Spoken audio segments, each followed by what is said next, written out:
Phone नहीं कर रही हो? आमतौर पर एग्रेसिव इंसान की हमारे मन में यही इमेज होती है कि वो बात बात पर आर्ग्यूमेंट करने वाला और लड़ाई झगड़ा करने वाला होगा। लेकिन एग्रेशन का यूज अगर पॉजिटिव वे में हो तो ये हमारे लिए काफी हेल्पफुल भी हो सकता है। ये हमें सिखाता है कि हमें जिंदगी में क्या चाहिए और उसे कैसे हासिल किया जा सकता है। पॉजिटिव एग्रेशन हमारे गोल्स को अचीव करने में हमारी मदद करता है।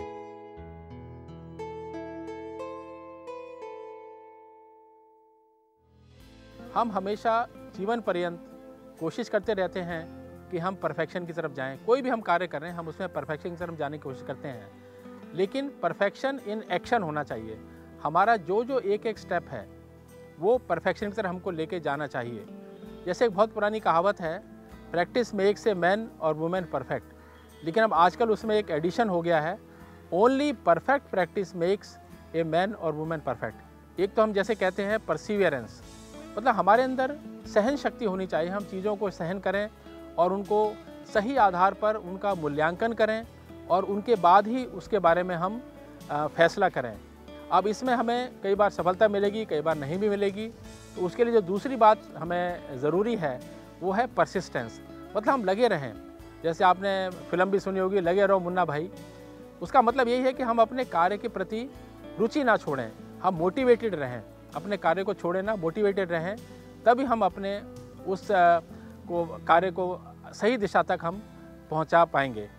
और एक तीसरी बात, वो भी तीसरा पी में ही आता है, पेशेंस। पेशेंस मतलब है कि देखिए हमें हर एक चीज़ में जो है ये समझना चाहिए कि हर एक चीज़ समय लेती है, टाइम लेती है।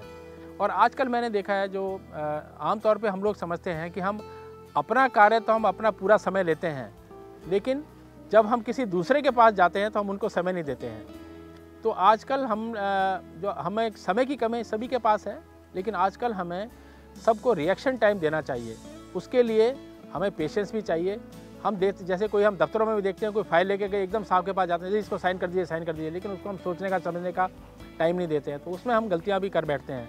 तो तीनों बातें, परसिवियरेंस, पेशेंस और परसिस्टेंस, ये दोनों चाहिए, तभी हम एग्रेसिव होकर बढ़कर अपने कार्य की ओर कार्यरत रहेंगे।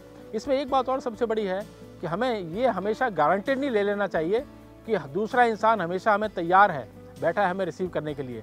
मान लीजिए हम जैसे घर में आते हैं, घर में आए हमने देखा कि हमारे जो दूसरा साथी है उसका कुछ मूड ठीक नहीं है, तो हमें थोड़ा इस बात को समझने की कोशिश करनी चाहिए कि ये मूड ठीक क्यों नहीं है, क्या कारण है इसका। ये नहीं ले लेना चाहिए कि बस हम आके और हम क्या भी मैं तो अभी दफ्तर से थका हुआ आया हूँ और ये ऐसे ऐसे क्यों मेरे साथ व्यवहार कर रहे हैं। तो हमें ये समझना चाहिए कि हम टेक इट फॉर ग्रांटेड ना लें कि दूसरा आदमी हमेशा रेडी है हमें रिसीव करने के लिए। तो इसलिए ये एक बहुत बड़ा हमारे अंदर एक कमी है जो कि हम अपने जीवन में इसको आजकल व्यवहार में लाते हैं, हमें समझना चाहिए। और दूसरा एम्पैथी, हमें दूसरे की भी परेशानी को, तकलीफ़ को समझना चाहिए और उसी हिसाब से अपने कार्य को करना चाहिए। और कार्य को करने के लिए कर्मणा मनसा वाचा, तीनों तरफ से हमें लगे रहना चाहिए। उसी को हम एक एग्रेसिवनेस की तरफ से कार्य करना कहते हैं। और हमारे पूर्वज 4 बात और कह गए हैं, किसी भी काम को करने के लिए साम दाम दंड और भेद, चारों का प्रयोग किया जाना चाहिए। तो इसमें थोड़ा तेज़ी चलने में कई बार हमें थोड़ा बहुत दंड का मतलब ये नहीं कि दूसरे को सज़ा देना, लेकिन एक उसका आभास रहना चाहिए दूसरे इंसान को कि अगर मैं ठीक तरीके से सही प्रकार से अपने कार्य को नहीं करूँगा तो इसके नतीजे दूसरे तरीके से भी हो सकते हैं। इन बातों को अगर हम ध्यान में रखें तो हम सर्टेनली बिल्कुल अपने जीवन में सही तरीके से आगे बढ़ सकते हैं। नेगेटिव पावर हर एक चीज़ में होती है, लेकिन हमें हमेशा अपनी नेगेटिव पावर नहीं दिखानी है, लेकिन पॉजिटिव पावर्स का प्रयोग करना है और उसको जीवन में हमें उतारना है। इसमें सबसे बड़ी बात है कि हमें दूसरों की अवस्था को समझना चाहिए कि किस अवस्था में इंसान है। अगर मैं इस अवस्था में होता तो मेरे साथ कैसा हो रहा होता, ये व्यवहार यदि ये मेरे साथ हो रहा होता तो मैं कैसा फील कर रहा होता। अगर मैं इस बात को अपने ध्यान में रखूँगा तो बिल्कुल एक पॉजिटिव वे में मैं एग्रेसिव होकर भी अपने कार्य को सही प्रकार से संपादन करवा पाऊँगा। अंत में ये कहना चाहूँगा, यदि हमने परफेक्शन की तरफ जाना है तो परफेक्शन की तरफ जाने के लिए हर एक एक्शन हमारा परफेक्शन की तरफ जाना चाहिए और हर एक एक्शन भी परफेक्ट होना चाहिए।